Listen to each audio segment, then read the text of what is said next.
আমার কবিতার নাম শিয়াল পণ্ডিত, কবি সুবলচন্দ্র বিশ্বাস।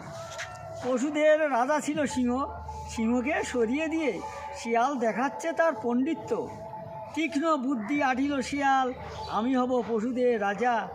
শিয়ালের বাসভবন লেবু বাগানের গর্ত, দিন তারিখ করল ঠিক, বিকাল 4টায় শিয়ালের বাসভবনে মিটিং।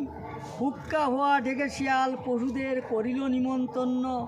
সময় টাইম পশুরা লেবু বাগানে হইল উপস্থিত। শিয়াল মাথা দিয়ে নমস্কার করে ভাষণ করতে শুরু করলো, খেতে দেব তোমাদের মধু আর কাঁকড়া মাছ, গর্ত খুঁড়ে বানিয়ে দেব বাসস্থান।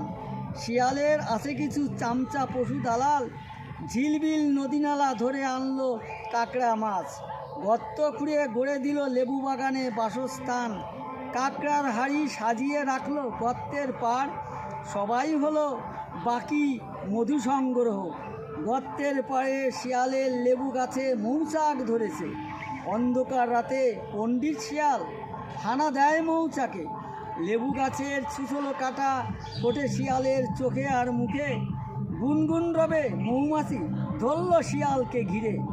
চিৎকার হয়ে শিয়াল করে চিৎকার, ফুলের ঝালায় হলো ঝালাপালা। গর্তের পাড়ে কাঁকড়ার হাড়ি শিয়ালের সাথে যায় গড়াগড়ি।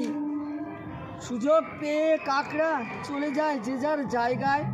আসলো ছুটে বনের পশুরা, দেখলো শিয়ালের রাজা হওয়ার সাজা।